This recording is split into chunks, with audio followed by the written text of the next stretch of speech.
Hey everybody, got something really rare to show you guys. And got this and 3 games with it for $50 yesterday on a Craigslist find. This is a local guy in town. I've dealt with him before on stuff, and he's also a collector.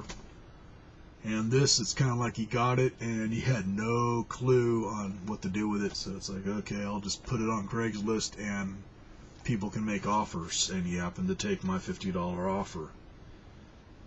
And I'm still trying to find one other than on friggin' eBay that is for sale, just to get an idea of how much these are worth, because I'm still kind of clueless. But $50, man, you'll see that I definitely scored, as this is a pretty damn rare system. It's one of the computers that's basically half computer, half game system, as it takes cartridge games and it has regular game controllers, 2 different types. It does have a regular joystick that you can plug into this that looks like a almost looks like the stick on it looks like it would be off an Atari 2600 controller, and then the rest of it looks like it's on like an old Tandy type computer or whatever. Like kind of like a hybrid between 2 different types. But I don't miss the fact that I didn't get a joystick with this. The standard controllers, and I hope you're watching Intellivision, dude, they are like the Intellivision controllers, as the joysticks on them aren't joysticks. They are a disc, just like Intellivision. No keypad, as in computer, so you use the keypad on the computer. And the way they did it, they're shorter. I'd say I got big hands. They're about the length of my palm, from just below my fingers to right at the fold of my wrist. That's how short they are. And then they got the 2 fire buttons right above the disc. And then it just has a sticker on it that says the name of the system and like controller 1, controller 2. Anyways, this is what I got. This is the rare Tomy Tutor 16-bit computer. As this is 16-bit, but on the 16-bit, this thing came out in '83, so they didn't have games with graphics good enough to compete with like Sega Genesis and Super Nintendo. It's before that time, as in quite a few years before that. And like anything else, they gradually started getting better on video games. So, faster processor, wrong era. As in, this thing, there's a couple things on here where they were thinking ahead, man. And I'll point that out to you once I show you just the beauties of this, as this thing is damn near mint condition, as are the controllers and the 3 games I got. As you can see, blue and white, as in that's most of it on the colors. Bottom part's blue, top white, and then the space bar there is kind of a blue pastel color. As the little keys are rubberized, they're like little chiclet keys. So, not the best keyboard for if you want to do programs and type fast, but something to where a kid can do his homework on it, her homework or whatever. As it does have its little built-in operating system. It's real basic, very basic from what I've heard. But also, it's got a built-in paint type program that just says graphics. As when you first turn this on without a game cartridge in it, it comes up Tomy Tutor and has its little logo screen, and then it just says select basic or select graphic or basic, or if you got a game in it, it will say select cartridge, and you've got an arrow that you use on the keyboard to just toggle, and then the enter key is this one that just says RT, as in the keys on this are a little weird. I mean, this is definitely something to where it take a bit to get used to if you're used to using like a regular keyboard, modern, or even like Commodore 64 or whatever. It's pretty damn different. Now the cartridges, they go in right there. and then has a little power light below that. It's the brand name sticker here.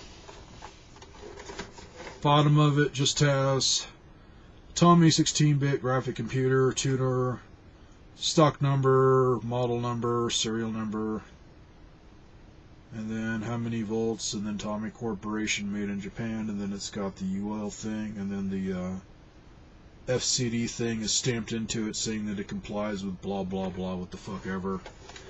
And this does have RF on it, like all the other old school systems, and your channel select switch is right here. Works on either channel 3 or channel 4, but never going to use that shit, as they thought ahead. As I don't think it ever got a monitor made for it, because when I look in the book, it just says, describes these as, we got these on here, but it's for something that's going to be coming up in the future. So they were planning on having a monitor, and I don't think it ever got made. But what was cool was the monitor was going to be composite, as this can be hooked up to a standard TV. As it's got one jack for audio, one jack for video, and then the furthest one to the corner is your RF. And then it's had the standard little switch box, which the switch box on this just looked pathetic. I'm used to the standard Atari sized ones. This thing was like half the size, real skinny, just cheap looking, to where I could tell it would wear out really fast, where you'd start getting a really bad signal. And on composite video, I haven't tried it on my LCD screen yet. I'm going to try that tonight. But on a regular TV, it looks nice and sharp and beautiful. The games look great, real sharp, nice vivid colors. And pretty cool, man, for a system from '83 to have that. I mean, very few probably had that. What's crazy is my original Atari 100 actually had a video cable that was probably meant for a monitor, but same thing, composite video, so you can hook it up to a standard TV today. And didn't get a cable with it, so that's why I was able to mod that one up easy, as it's got composite. Now on other hookups, this big one here, which if you're not familiar or can't read, you'd think that that would be for an audio video cable like what you'd have for Sega Genesis Model 1, as it's the same size jack. That is for the tape drive. There's a other box, and I'll show you that. Tape drive, it's nice, but it definitely looks like a child-size tape recorder drive, as in just old school tape recorder type, just smaller than what I've seen. As I'm used to the Commodore one, that I'd say that's a good 3 inches longer and maybe a little wider, but for what it is, it looks like it's built good. And this is the only physical part that I got for this thing that looks like it's been used a lot, as in maybe the guy was programming games for his kids to play, as in this thing was originally owned by some old guy that just had a bunch of game systems and just old computer stuff for when his grandkids came over, so they'd have something to do. Cool grandpa. So that's really the only time these ever got messed with, hence why this thing damn near looks mint. Anyways, that's what the data recorder looks like. Typical type tape cassette is in, I can just hopefully go out and buy some blank tapes, and I'd be able to record programs on them and then use this to play them back into the computer memory, and be like for saving just simple stuff, homework, whatever. I don't know how much you can do, like if you had any programs to where you can write a game, it would probably be pretty damn simple. As I remember a lot of the games that were on tape cassette for like the Commodore and stuff, and maybe for Apple or whatever, man, they were pretty abysmal, but cool. And does have the main metal sticker, and then whatever sticker was below that's been peeled off, but other than that, man, it's just light scuffs and one kind of heavy scratch, but not in a bad spot.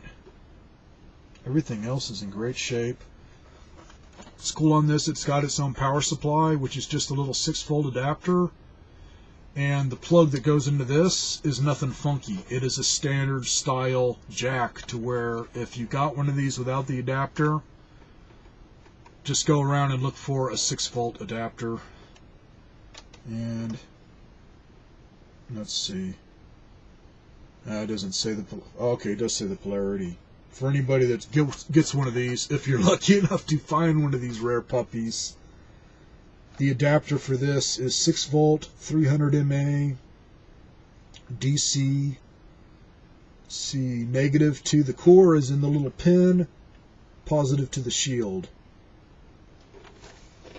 So you could probably get one of those multi-type adapters that's got the cross jack on it and get it to work on this. And on hooking it up to that, really weird. I've never seen anything like this for a computer. It's got the great big thick plug on it. Like I say, it's about the same size as an AV cable for the Model 1 Genesis. And then that splits out into two very fragile, as in skinny wire, headphone style jacks. One for in, one for out, as in data in, data out. And this is like frickin' new. I'm not even going to use it, man. This is going to get bagged up so it stays safe, keep it out of the moisture and everything, and hopefully it will last. That is pretty thin wire. But I think if you got one of these where it was broken, easy enough to go to Radio Shack, find a new jack, and just wire it on there and rebuild it. It's pretty simple. Now on the power supply on this, built in. It has a regular old household type plug. And this one, yeah, it doesn't, it's both on, same on the both sides or whatever. Doesn't have the one side that's thicker, so I don't think it's got much of a ground, as in old school, but shouldn't have any problems with it. It works beautifully for me like it's brand new, so cool. And on these, man, I did find a site that shows one of these open up for computers. There is nothing to this, as in the motherboard damn near only takes up about half the space of the inside of this thing, as in about half of it is just open space, nothing. Very simple on the way this thing's built. Then power switch off to the side. Games. Now I'll show you the controllers. Make the Intellivision dude happy. Show him these kick-ass controllers. The standard controllers, as in the Intellivision type ones, are on a Y cable, so it's two controllers on one cable or one plug. And then if you want the joystick, you gotta trade back and forth. This is so two people can play. Like I say, they're pretty damn small, and as you can see, Intellivision style disc for your directional pad, and then SL and SR for your left and right fire buttons. And these, man, some people would say, oh, they look used, but to me, just the fact there's no bad scratches or nicks or anything in them. Most of the wear on these look like it's just from being packed around all these years. They're like freaking new. As in, I say, this area here is a sticker, and no peeling, no nothing, no discoloration. I mean, they look freaking new. And there's no sticker on the disc. It's just a piece of blue plastic, so nothing to peel off of that. And then it just says Controller 1 and Controller 2 below that, stamped into it. And then the Tomy logo stamped into the back.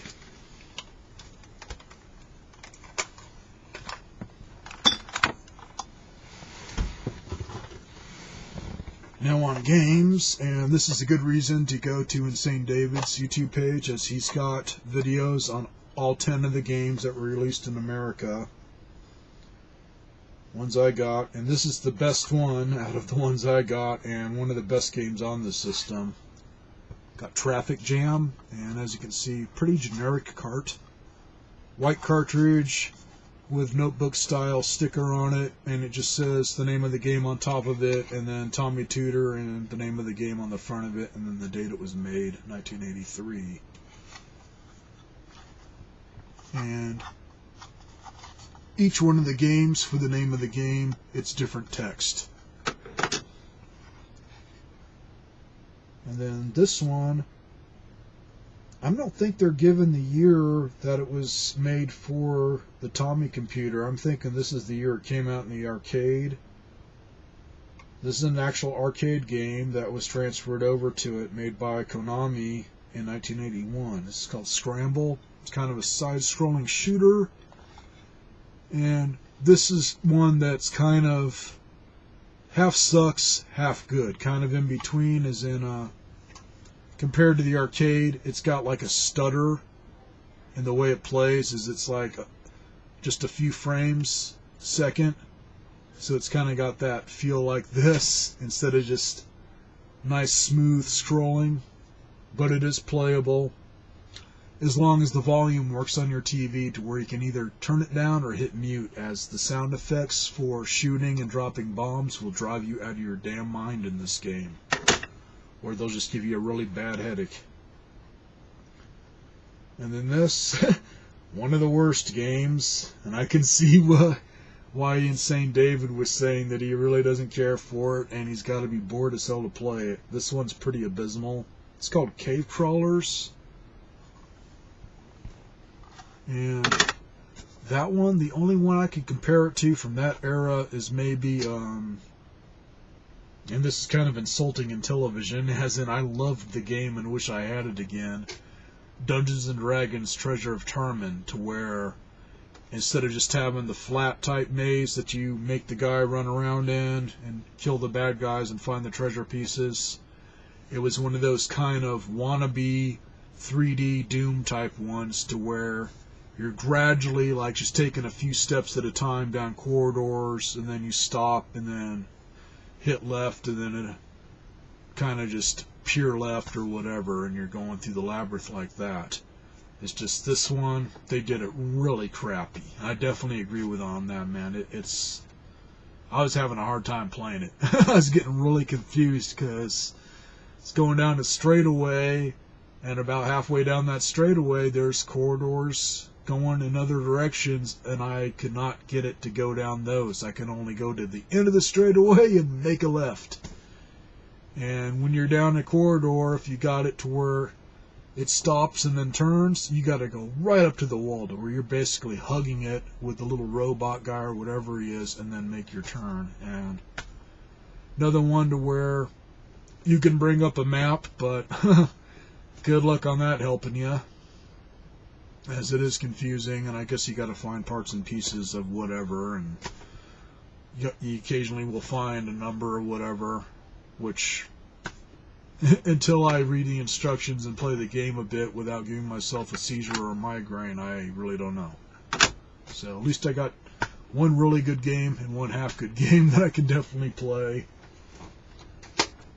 And I'm sure by now anybody that's been watching obviously knows that I love Tron, and I'm basically got every toy from Toys R Us and wherever that just came out for Tron Legacy. One of the games for this, and God, I wish I could remember it, man. I'd have to bring up his gameplay video of it, but they don't call it Tron. But when you see his gameplay video of it, they definitely took it from Tron. As you got like a little spaceship type thing. It is the scanline or whatever vector graphics for everything. And God, I'm trying to think of the other game that it's similar to on the way it plays. Tempest. It's like a mix between, it's like if you were playing Tempest, to where you only had one shape, as in it's just a square corridor that looks like a kind of an inward type perspective, as it draws it all out, and then you got the bad guys coming at you, and you go around the outer edge with your ship shooting them. Very cool. That one definitely looks like a game that I'd play to death, man. It looks fun, but unfortunately I didn't get it. If I find it, I'll consider myself insane lucky. As, fuck it, I'm already in the 20 minutes, I might as well keep going. I could not find anybody that had one of these for sale, hence why I was lucky that I got it for $50 and he went for it. I had no clue on how much it was totally going to be worth until I just commented on one of Insane David's videos and asked him on a price to ask for this thing so I don't insult the dude and piss him off. Hence, he was happy, I was happy. But when I got home, I got back on eBay, and don't go on this price if you're thinking it's going to outright be worth this. There was a guy that had 2 of the systems. I don't even know if he had the tape drive. I think he just had the main system and the controllers and maybe the books and stuff. I don't even know if he had a box, and he's asking about $200. Which, there you go for eBay, man. You can either do really good, or they just jack the price up just insane high. And that was his buy now price. And then I did spot another one that was boxed, and I don't think it had any games with it either, unless there was a pack-in game with this. That one, it was fresh and nobody had made any bids on it yet, so I'm going to track that one and see how much the system goes for if he sells it. Because something like this, man, this thing's so freaking scarce. Unless you recognize it, people are going to pass on it because it is definitely an oddball. It wasn't out long enough for people to really recognize, unless you're Japanese. So, before I make this video insanely freaking long, say goodbye to you guys, show you my badass new toy one more time. And feel free to comment as usual, as I'm sure this will get some comments, man, because this is a rarity. Later, everybody.